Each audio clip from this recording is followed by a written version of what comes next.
por qué Hamás hace 3 semanas hizo lo que hizo. Podemos entrar al tema de los fallos de inteligencia israelí, podemos entrar a que la necesidad de venganza y todo lo que queramos, pero Hamás tenía un objetivo mucho más interesante que esto. O sea, no son bárbaros que entran en un territorio a hacer barbaridades, que lo hicieron, sino que tenían objetivos muy claros con lo que hicieron. Mirad, desde hace unos años se está llevando a cabo un proceso de acuerdos de países musulmanes con el Estado de Israel, los llamados acuerdos de Abraham, es decir, que llevan, por ejemplo, a que en los últimos meses y años, pues países como Marruecos hayan firmado acuerdos con Israel o que actualmente estuvieran negociaciones con Arabia Saudí. O sea, daos cuenta lo que es Arabia Saudí, que es uno de los grandes actores de la región. Pues de repente Arabia Saudí puede firmar un acuerdo con Israel. Eso jamás, lógicamente, lo saben. ¿Qué objetivo tenía esa entrada? Vamos a ello. En cuanto hay muertos, y lógicamente jamás sabe que va a haber muertos, y no estoy pensando en muertos israelíes. El muerto israelí es algo que generas para provocar una reacción en Israel y generar muertos en Gaza. Es decir, el objetivo de Hamás, y esto que os voy a decir ahora puede resultar un poco fuerte, es provocar la ira de Israel para que la ira de Israel genere muertos en Gaza, y eso a nivel internacional, sobre todo dentro del mundo árabe, se genera un caldo de cultivo de odio a Israel que lleve a esos gobiernos que a lo mejor pueden ver esto que estoy viendo yo, porque es muy fácil de ver, pero su población civil en muchos casos a lo mejor no lo ve, y esos gobiernos, por esa presión de la población civil que hemos visto manifestándose, o sea, hemos visto manifestaciones, bueno, por supuesto en Europa, en algunos países,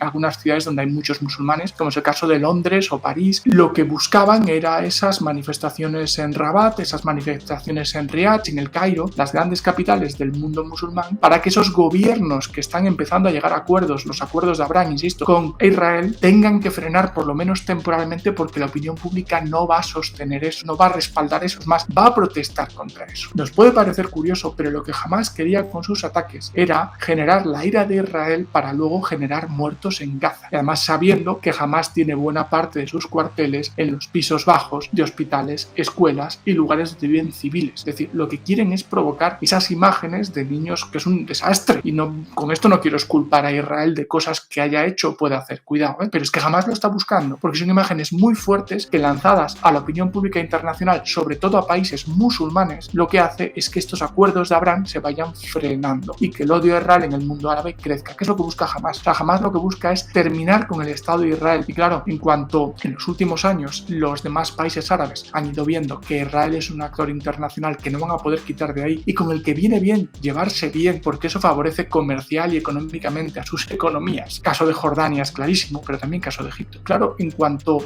Hamás detecta eso, lo que trata es de torpedear todo ese proceso. Es decir, el resto del mundo árabe, los gobiernos por lo menos, y Arabia Saudí es un gobierno clave, no me van a seguir este juego de terminar con el Estado de Israel. Es más, es que la Autoridad Nacional Palestina tampoco está siguiendo ese juego.